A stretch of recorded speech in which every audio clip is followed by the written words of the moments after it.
Hey guys, YouTuber 100 here. Alright, now here I am continuing on with the ECW pay-per-view reviews.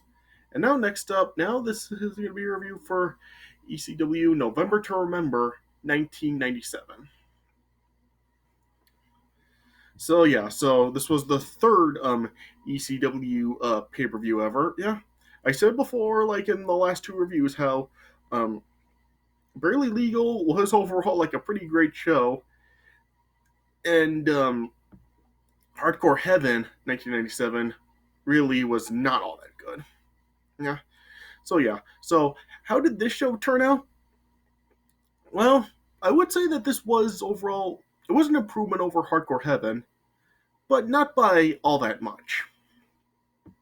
I mean, this show, oh gosh, I mean, this really just seems like kind of just an average show to be honest. I mean, it's really kind of just all over the place with the show. Like some stuff is good, some stuff is bad, and some stuff really is just like kind of there. And yeah, but yeah, the show overall, it is a pretty forgettable show to be honest.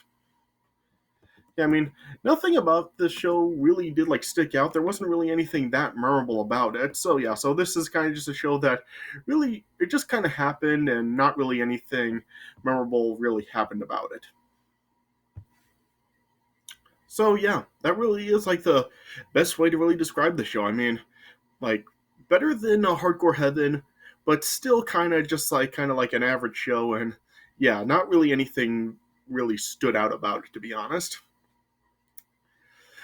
Yeah, so yeah, that's really the best way I can put it. So yeah, I guess I'll just like start talking about the matches on the show. Yeah, so I probably won't really go into like that much depth about the matches because yeah, there's not really anything that memorable about any of the matches. So yeah, so this is probably going to be a shorter review, but yeah, I'll try to talk about these matches as best as I can. But yeah, probably not going to go into too much depth about them. All right, so the first match of the show, it was scheduled as it was Chris Candido versus Tommy Rogers, and overall, like this was a pretty good match. Yeah, it really was like a pretty good back and forth match between the two of them. Like there was some like a nice high flying spots in the match.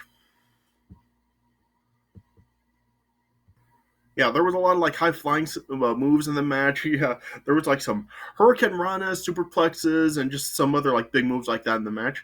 There was a cool spot in the match where like I think it was Chris Candido like went for like a leg drop or something from the turnbuckle, and then Tommy Rogers caught him and got him in a power bomb, which was a pretty cool spot.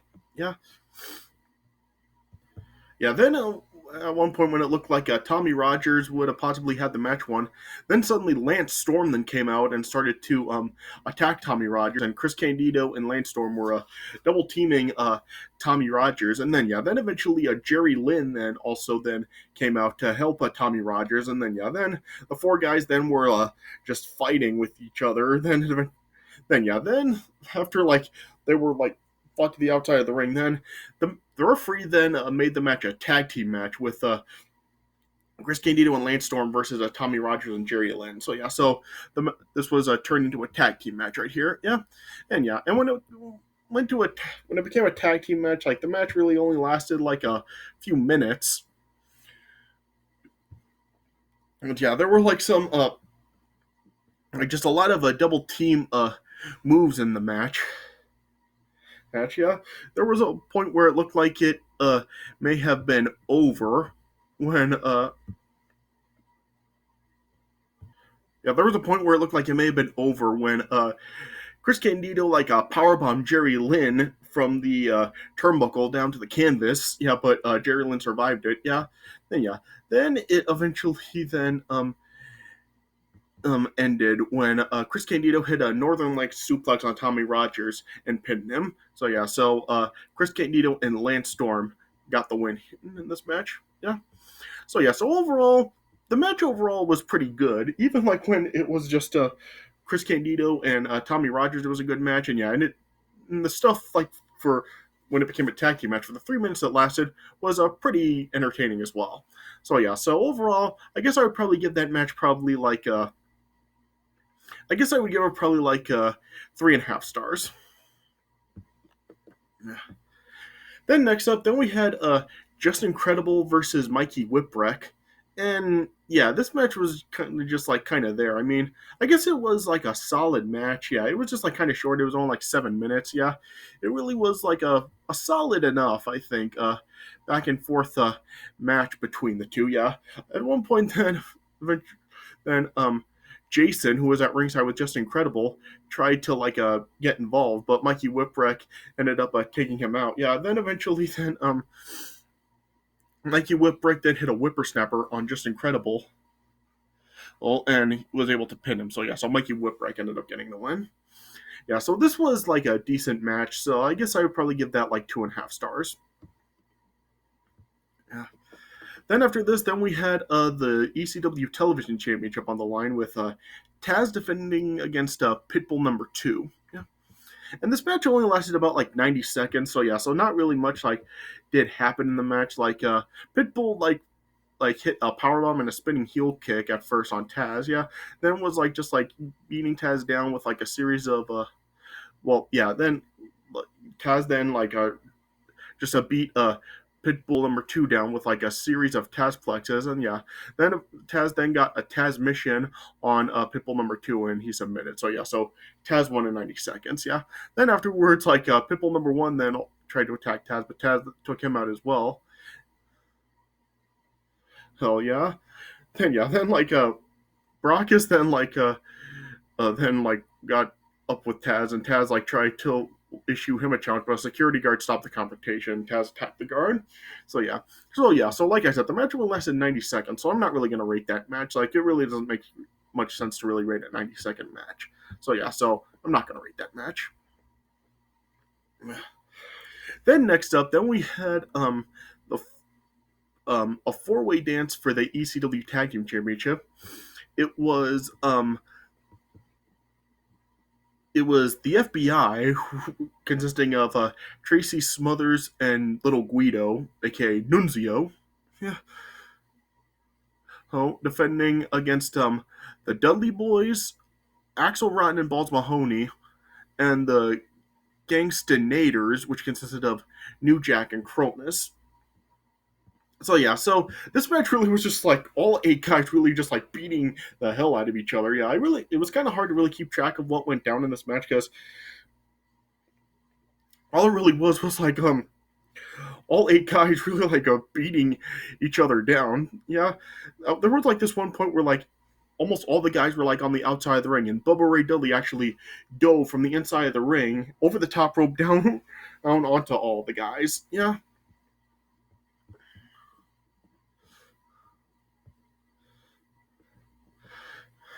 Yeah,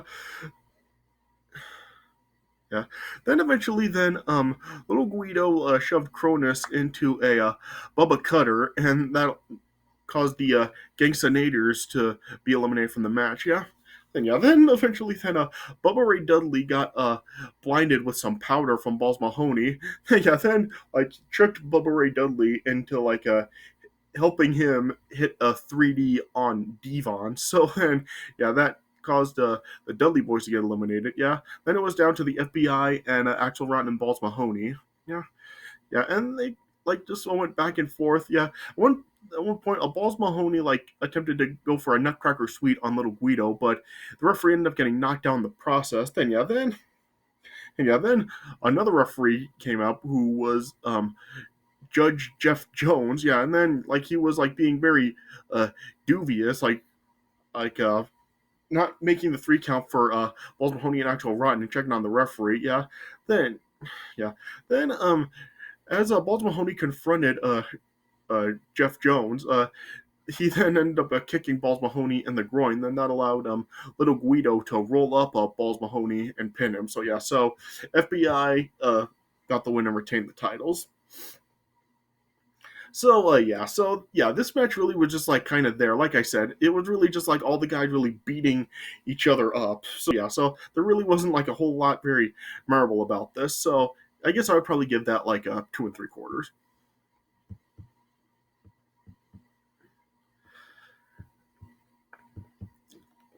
Yeah. And then next up, then we had RVD versus Tommy Dreamer in a flag match. Yeah. So what this really was like, of course, like both guys were like American, so this wasn't like the kind of like the matches from like the WWF from WWE where like the country flags are like suspended above the ring in the corners, and then like the first one to retrieve the flag is the winner. Yeah, it wasn't like that kind of flag match. Like it was kind of like sort of like in the style of the WrestleMania 2 flag match, where just pretty much the winner just gets to hold the flag up, yeah. And what the flags were was like Tommy Dreamer like had an ECW flag, and RVD had a WWF flag. Yeah, this was like during that whole time where like RVD like was like acting like unloyal to ECW and like was a really like a supporter for the WWF. Yeah, you remember like in 1997, like RVD made that appearance on Raw in a match against Jeff Hardy where he and Jerry Lawler were like kind of berating ECW.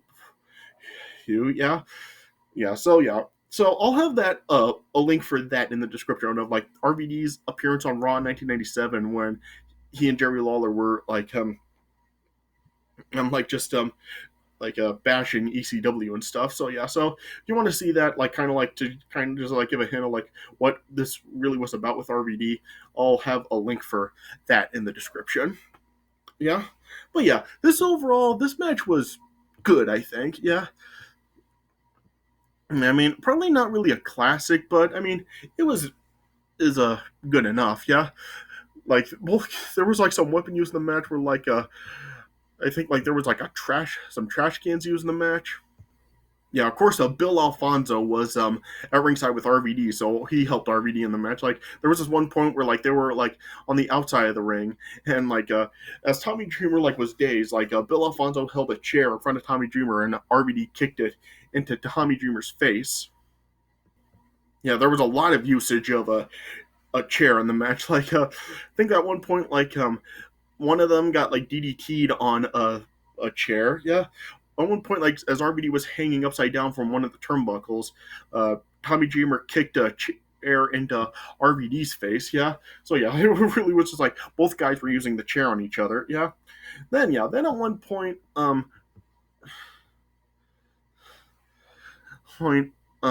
there was like a incident with like more referees where like Jeff Jones tried to get involved again, but then other referees came and stopped him and gave him like a double TDT. But then Bill Alfonso then low blow both referees. Then Beulah took out Bill Alfonso.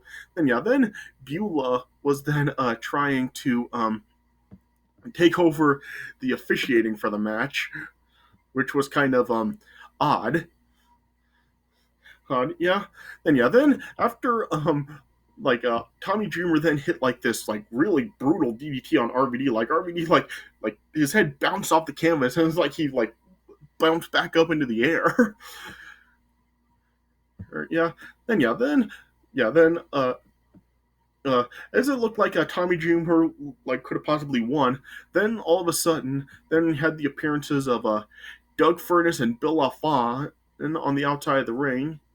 Then as Tommy Dreamer like held them off, Stevie Richards then appeared and then hit a Stevie kick on Tommy Dreamer. Then RVD then nailed a 5-star frog splash on Tommy Dreamer.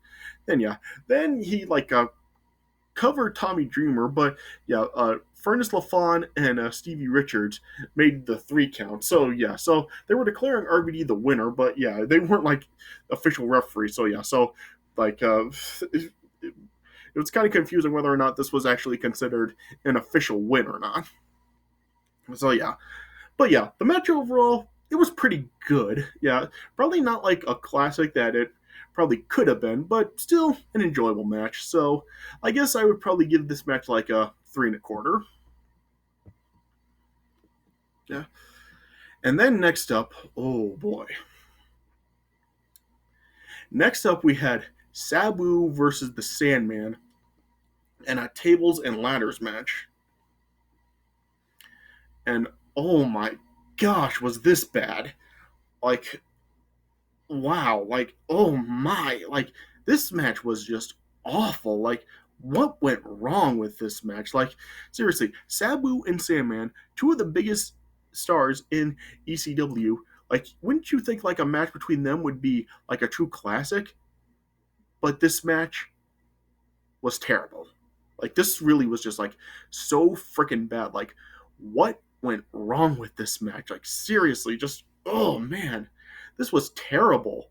Like, these guys were just like so off here. Like, there was like a lot of weapon use for like tables and ladders and even like some other weapons in the match, but it really just looked so sloppy. Like, they were like throwing ladders around like all throughout the match, and it just looked very sloppy. Even Sabu's like a leaps from like off the ropes, they just looked like very sloppy and just lazy. Like, seriously, what was wrong with these guys on this night? Seriously, like, how could this match be so freaking bad? Yeah, seriously, like, this was just awful, and this went on for like 20 minutes. So, gosh, I mean, with how bad this match was, like, why did it go on so long? So yeah, so I just don't really know what went wrong with this match, but yeah, this really was just terrible. Terrible, yeah. At one point, Bill Alfonso tried to distract the Sandman, and then Sabu tried to like blow a fireball in Sandman's eyes, but Sandman dodged it. Yeah. Then Sabu then like hit a missile drop kick at one point. And then yeah, then at one point like a Sandman like flew over a table. Yeah, and even some of the table spots looked pretty bad in the match. Like there was this one point where like I think Sandman like tried to like drive Sabu through a table, but like it didn't break or something. And then yeah, then at one point like as a one of the guys was trying to smash the other through a table, I think like they didn't even hit the other guy. So yeah, so this match really was just a freaking mess. Yeah, yeah. Then eventually Sabu then nailed an Arabian facebuster or onto Sandman. I think like with a ladder on top of Sandman. Then eventually, after that, then Sabu was able to get the win. So yeah. But yeah, this match really was just so freaking bad. Like, and I'm probably leaving out a whole ton of spots that really just looked terrible. But yeah, this match just absolutely sucked. So I really don't know what went wrong with this match. So yeah, I would probably give that I guess I would give it like a star and a half. Yeah. And then we got the main event for the ECW World Championship. It was Bam Bam Bigelow defending against Shane Douglas. And overall, I guess this match was good. Yeah, this was a good match. Yeah, the crowd was really behind Shane Douglas here. Yeah, this match was just like outside of Shane Douglas's hometown of Pittsburgh. So yeah, so the crowd was really behind Shane Douglas in the match. And there was some good stuff that happened in this match. Like Bam Bam was using, of course, like his strength and size advantage against Shane Douglas in the match. Yeah. So yeah, and then yeah, Shane Douglas then eventually battled back. Yeah. Yeah, there was some some spot times where Shane Douglas tried to lift Bam Bam, but Bam Bam was just too big and fell on top of Shane Douglas. Yeah, there was this cool table spot in the match where like uh, uh Shane Douglas actually did a power bomb Bam Bam Bigelow through a table, which was pretty cool. Yeah, and yeah, then Bam Bam Bigelow threw Shane Douglas outside of the ring at one point. Yeah, and this match really did just go back and forth. Yeah. Yeah, at one point, Chris Candido and Lance Storm tried to get involved in the match, but then Bam Bam threw Shane Douglas out of the ring onto Candido and Lance Storm. Yeah. Then Francine, who was at ringside with Shane Douglas, tried to get involved. She tried to hit Bam Bam with her crutches that she had, but yeah, Bam Bam was unfazed by the crutches. Yeah. Then as a Bam Bam had a table that was set up on a chair. It was one end of the table was leaning on a chair. Yeah. As a Bam Bam tried to get Shane Douglas put him through that table. Shane Douglas then like uh countered it by uh, hitting a belly to belly suplex on Bam Bam through the table, and then that allowed Shane Douglas to pin Bam Bam Bigelow and get the win. So yeah, so Shane Douglas became the new ECW champion. So yeah, so that match overall, I guess it was good, not great, but enjoyable enough. Yeah, so I guess I would probably give that like 3 stars. Yeah. So overall with the show, I guess I would give it probably a 6 out of 10. Yeah, yeah, like there was like some good stuff on the show. Like if you see my ratings, like the ratings I gave all the matches for the most part, like they were overall like pretty good ratings. But just yeah, like I said, really wasn't anything that memorable about a lot of the matches, to be honest. Yeah, and plus, yeah, that Sabu Sandman match, just oh man, that was just like such a big disappointment. Like, how could that match be that bad? So yeah, yeah. So yeah, not an awful show, but just yeah, not really anything that memorable about it. So yeah, so overall, I give it a 6 out of 10. Yeah. All right. So yeah, so I guess that's all I can really say about it. All right. So this is my review of ECW November to Remember 1997. So I hope you guys did enjoy this review. Yeah. Yeah, and gosh, I mean, I gotta really keep these ECW reviews going because yeah, like we're already like on May 12th right now, and I still have like 17 ECW pay-per-views to go. So yeah, so I'm really gonna have to like dish these out more. So I think there may be like some days where I make maybe like 2 reviews in a day. Yeah, and including that maybe like today. Like I might be back later tonight to review the next ECW pay-per-view. Yeah, but yeah, I'm really gonna I really gotta get these ECW reviews out more frequently. So yeah. So stay tuned for more ECW reviews coming up. All right. But yeah, I hope you guys did enjoy this review. So thanks for watching, and I'll see you guys later.